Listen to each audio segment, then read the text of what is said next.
नमस्कार, आप देख रहे हैं MKS न्यूज 31 मजदूरों का सहारा। नमस्कार, मैं हूं आपके साथ हिमा चौहान। आइए रुक करते हैं आज की खास खबरों की ओर। स्थान रायपुरा, जिला पन्ना, मध्य प्रदेश। योगदान क्षेत्रीय स्तर पर साहित्यिक आयोजनों, कवि सम्मेलनों और सामाजिक विषयों पर लेखन में सक्रिय रहते हैं।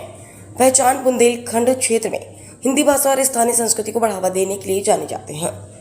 रायपुरा जैसे ग्रामीण अंचल से साहित्य की सेवा करना वाकई प्रेरणादायक है। साहित्यकार कवि डॉक्टर राजीव खरे को अंतर्राष्ट्रीय पत्रिका आईना की प्रथम संस्करण में मुख्य पृष्ठ पर रायपुरा पन्ना सुप्रसिद्ध राष्ट्रीय कवि डॉक्टर राजीव खरे वर्ल्ड रिकॉर्ड होल्डर, वर्तमान में doctor Mumtaz Saini ji art world record के द्वारा आयोजित आईना हेरिटेज वर्ल्ड रिकॉर्ड कार्यक्रम, जिसमें लगभग 10 देश के 10,000 कवियों की कविताओं का संकलन किया जाना था, जिसमें श्री खरे देश में ब्रांड एम्बेसडर के रूप में नियुक्त किए गए। उनके द्वारा देश विदेश से सार्वजनिक कविताओं का संकलन किया गया। इसी आईना कार्यक्रम के तहत नित्य 5 विधाओं पर लेखन का कार्यक्रम इस उद्देश्य से जारी किया गया ताकि आईना की मासिक पत्रिका का भी देश में प्रक्षेपण शुभारंभ किया जा सके। और इसमें कवियों के सामने लक्ष्य था सभी विधाओं पर नित्य सारगर्भित कविता का लेखन किया जाए। इसमें जो प्रथम स्थान पर श्रेष्ठ रचनाकार होगा उसका चयन के उन्हें पत्रिका के मुख्य पृष्ठ पर स्थान दिया जाए।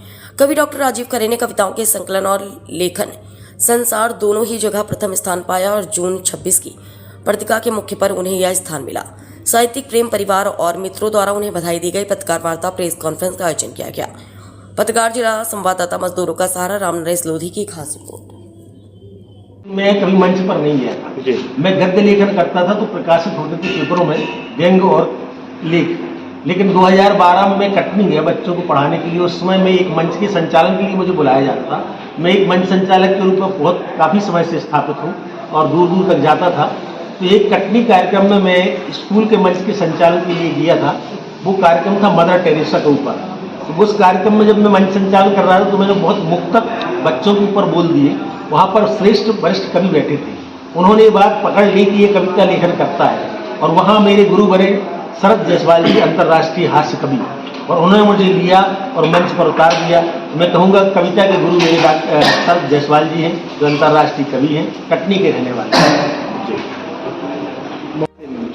हिंदी साहित्य की प्रेरणा में एक तो हमारा परिवार है। पापा साहित्यकार थे, कवि थे, रचनाकार थे। उन्होंने रामायण महानाटक लिखा है। मम्मी हमारी हिंदी साहित्य पर विशेष कमांड रखती हैं। सारे वेद पुराण उपनिषद उन्होंने पढ़े हुए हैं। प्लस यूँ कहिए कि मैंने वैसे तो MSc किया, मैथ का विषय रहा, लेकिन मेरे भाई दोनों की मानसिक स्थिति हिंदी से जुड़ी रही। और एक प्रेरणा नहीं थी, वो लगता है ऐसे अनुवांशिक हो। बस ये कह सकते हैं कि उस गुण को हमने डेवलप किया, पल्लवित किया है, मुकुलित किया है और अध्ययन के माध्यम से उसको आगे ले गए हैं और देश विदेश तक उसकी ख्याति हमें मिली है। सर, आईना एक डिजिटल प्लेटफॉर्म है, क्या साहित्यकारों को इससे और आगे जाने में मदद मिलेगी? बिल्कुल।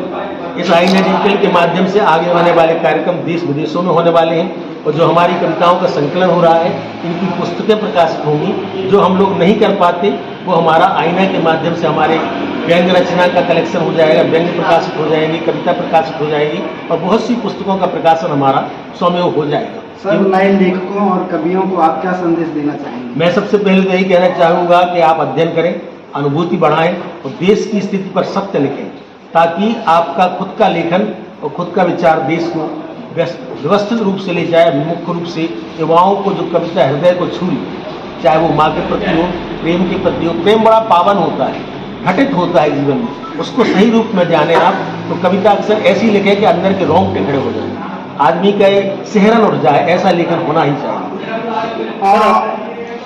आप पहले राजीव खरे थे जी, और चूंकि हम लोग तहसील स्तर पर अपनी सेवा देते हैं और जब हम इस प्लेटफॉर्म पर देखते हैं जो आप आज कॉन्फ्रेंस के माध्यम से हमें जानकारी मिली कि तंजानिया में जो मैम है, उनके द्वारा ये एक प्रयास था जिसमें मुझे लगता है कि आपके द्वारा जो जानकारी दी गई कि आपको प्रथम प्रयास में ही और प्रथम पृष्ठ में आपको जगह मिली श्रीमान। वैसे यदि हम बात करें रायपुरा की पावन धरा तो यहाँ पर एक से एक महान स्वतंत्रता संग्राम सेनानी भी हुए और स्वर्ण अक्षरों में एक और आयाम आज हम लोगों को सुनने को मिला। पूरा हमारा क्षेत्र देखिएगा गौरवान्वित महसूस करता है। फिर भी इस उपलब्धि के लिए समस्त क्षेत्रवासियों को क्या शुभकामनाएं देना चाहेंगे आप? मैं निश्चित रूप से एक बात कहना चाहूँगा पत्रकार जो लोग होते हैं वो जागृत होते हैं, प्रबुद्ध होते हैं, उनको ये लगता है कि हम हर क्षेत्र में अपना हस्तक्षेप करें और लोगों तक सबकी बात पहुंचाएं। यद्यपि सारे लोग हैं साहित्य से दूर रहते हैं, कविताओं से दूर रहते हैं, उनके लिए तो इतना आकर्षण नहीं होता, लेकिन पत्रकार बंधुओं के अंदर एक प्रबुद्धता होती है कि हम हर क्षेत्र को कवर करें। तो विशेष रूप से तो मैं ये कहना चाहूँगा कि ये हृदय का मर्म है, इससे आपका जीवन परिवर्तित हो सकता है। इसलिए साहित्य की ओर, अध्यात्म की ओर, धर्म की ओर, परिवार की ओर मुड़े। आपको अगर जीवन में सुख चाहिए, आनंद चाहिए, तो सबसे पहले परिवार को आनंदित कीजिए, समाज आनंदित स्वयं हो जाएगा। चलिए बहुत बहुत हमारे समय की बात करेंगे है तो निश्चित रूप से कोई ऐसी विधाओं में, कोई ऐसे लेखन में ऐसी विशेषता उन्हें मिली होगी जो इस कारण से उन्हें मुझे मुख्य पृष्ठ पर मेरी फोटो को रखा है।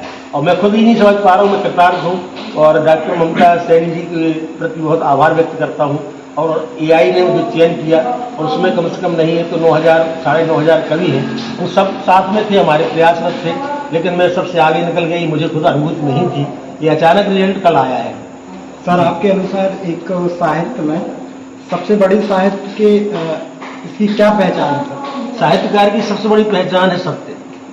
आपको सत्य लिखना ही पड़ेगा और इसीलिए अक्सर देखा होगा आपने कि साहित्यकार वक्ता कभी वर्तमान राजनीति के खिलाफ बोलते हैं, क्योंकि अगर वो नहीं बोलेंगे तो कमियां बोलने के लिए हर व्यक्ति जीवट नहीं रखता, आत्मविश्वास नहीं रखता।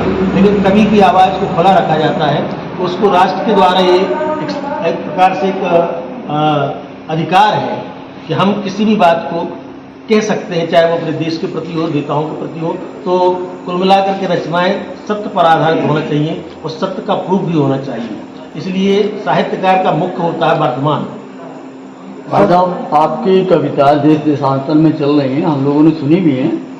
एक माँ अपने बच्चे को 9 माह कोख में रखती है और वृद्धावस्था होने के बाद माँ बाप को बच्चे तकलीफ पहुँचाते हैं। माँ के ऊपर एक कविता है, आपसे सुनना चाहेंगे। माँ के ऊपर ही कविता मेरी सबसे प्रसिद्ध हुई है और 3 कविताएं मेरी माँ के ऊपर जो राष्ट्र में बहुत ज़्यादा चली हैं, उसमें से एक तो ये है कि माँ पर गजल गीत तुम लिख रहे हो। बहुत से साहित्यकार माताओं पर लिखते हैं, तो मैंने उसके परिप्रेक्ष्य में लिखा कि आप लिखते हैं लेकिन अनुसरण कितना करते हैं। तो माँ पर गजल गीत तुम लिख रहे हो, ये केवल है बातें या सच कह रहे हो।